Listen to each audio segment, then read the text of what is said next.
And I've seen in some countries, it's usually the African manager that tells everybody else, no, we can't raise your salary. Sorry, if you don't like it, we're going to get somebody else. You will never see the foreign national say, no, we're not raising your salary. No, they're going to use an African national to tell you guys to shut up. Okay, what's up everybody? I hope you're all doing good. Zack Mwekassa, the Black Warrior, most vicious puncher Africa's ever known.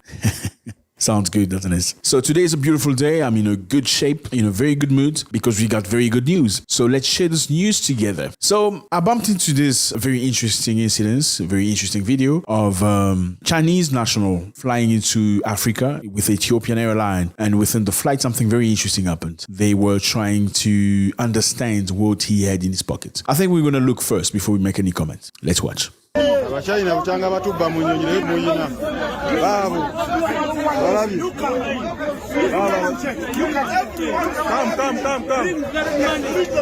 come bring the money go come and take here come Abachina butanga batubba lero mu nnyonyi bayina batubba wana bayayogera okukwera mu nsawo ng'amasimu temuli laptop bazibye ne sente bazibye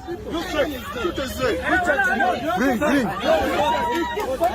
It takes a lot of guts to block somebody like this when you're not 100% sure. Really. Do you agree with me? You need to be 100% sure of what you're doing, because if you don't find what you're looking for, that will be very embarrassing.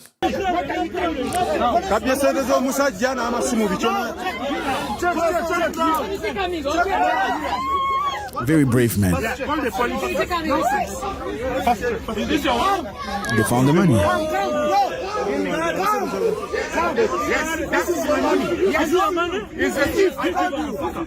That's manhood to another level.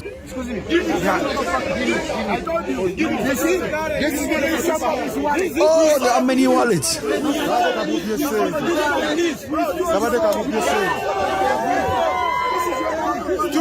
Look at the shame, that shame on the eyes of the Chinese person.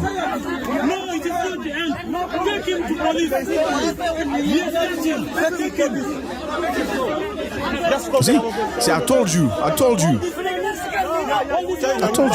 This is very interesting, fellas. There's so much lessons in here. So basically, let's get back to the basics. Very simple. They were in a flight where somebody noticed that he had lost his money or his wallet or something very similar. Spoke to his friend. His friend was very brave. Then the other friend might have seen the Chinese guy pickpocketing, actually pulling the wallet out of the pocket of the other African national, who apparently happened to be Ugandan, and go sit down. So this person, this Ugandan brother, saw everything, and he was brave enough to stand up and say, you know what, we're going to go to the Chinese guy. Instead of sitting in his seat and crossing his arms, wondering what happened to the money. Oh God, maybe it's the Chinese. Maybe we should be courageous enough and go and confront him. He stood up and went to the Chinese guy and said, you know what, fella, you need to show me your pockets. I need to see what you got. That is very brave. That is very brave. Why do we have to talk about these type of things? Because most of us don't believe the Chinese can steal. Because I've witnessed this firsthand by myself. I was traveling in a country in Africa, in the center of Africa. I'm not going to mention the country, just trying to avoid issues, you know what it is. People are very sensitive about this type of subject. When you point fingers at, whatever lands you happen to have an experience, which most of the time is negative. So what happened in that place was we were,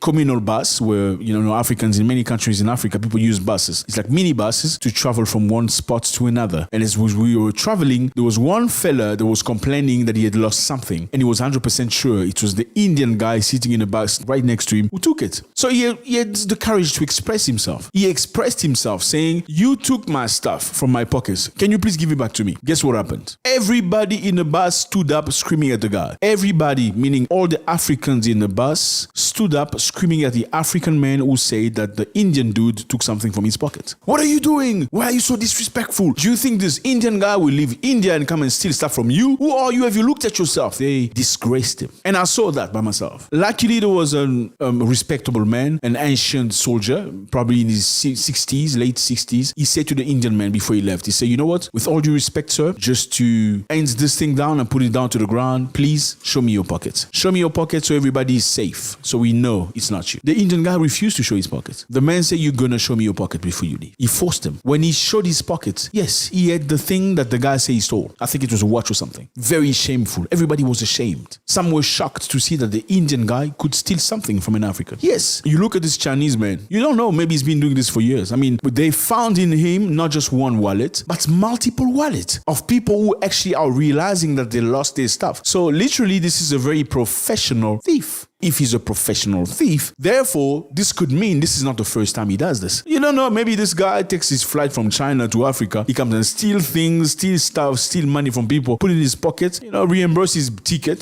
to himself, and he has good life. Another thing happened to me in a Southern African country. I'm not going to mention the name. We were in a train, myself and a friend of mine named Philip. Philip was more experienced than me. He had been there for much longer than I had at the time. So what happened was we sat on a first class in the train. Obviously in the train, you get different classes. First class, third class, first class economic, whatever you call it. First class, obviously, is more expensive than the other classes. On that day, we specifically made a choice to buy a ticket that's first class so we could enjoy the experience as we were traveling far. We entered the first class wagon. In the first class wagon, we were the only black people. Everybody else was different. And they were laughing, they were having a good time. Now the controller guys come into the wagon, and the first thing they do, they go past the other people from different races. They come straight to us. Please show me your ticket. I was ready to show my ticket. My brother Philippe said, no, I'm not showing my ticket. Before I show you my ticket, you're going back to ask everybody their ticket first. Then you're going to come to me. Then I can talk to you. This is very disrespectful to me. I cannot accept this. They're trying to scream. He said, I'm not going to scream with you. I'm just telling you, you know what? Before you see my ticket, you're going to check everybody's ticket. Because I think this is profiling and racism. The train stopped literally. They had to call the police to come in the train so they could get us to show our ticket. And I was fearful. I was scared. It was my very first time. Not so experienced. Then Philip said to me, chill, brother. Relax. We're going to get to the end of this. So the man in front of the police was obliged to go through the process. He went to everybody else and asked for their ticket. And by the time he went through the last person, none of the 7 guys had a ticket. Of all these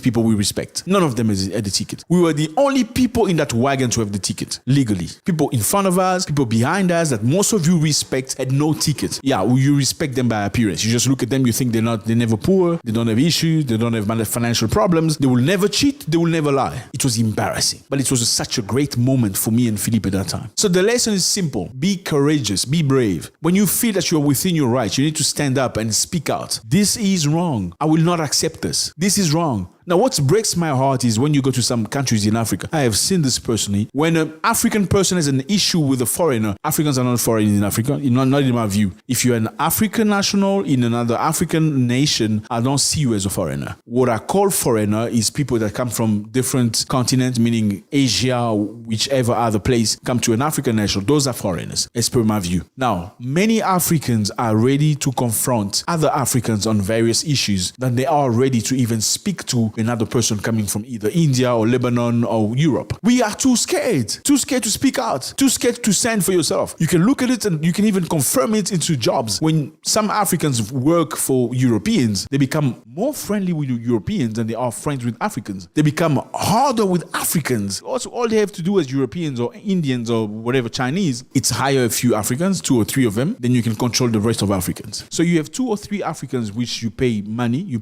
pay a good salary, and what happens is they're going to check all the other Africans, tell them come on time. No, you need to stop complaining. Everybody's going through the same process. And this has worked for so many years. This is not a brand new thing. And I've seen in some countries, it's usually the African manager that tells everybody else, no, we can't raise your salary. Sorry, if you don't like it, we're going to get somebody else. You will never see the foreign national say, no, we're not raising your salary. No, they're going to use an African national to tell you guys to shut up. So we call upon you on bravery and courageous attitude. Stand up for your rights. Speak out. Yeah, I'll tell you what, in some places, they will not have the courage to speak to this Chinese person and ask him accountability. Look at the situation. They checked him out, looked at his pockets, and found many bags, money, and various things. So this is a professional thief. Props to these brothers from Uganda. Much respect to you for showing the line. God bless.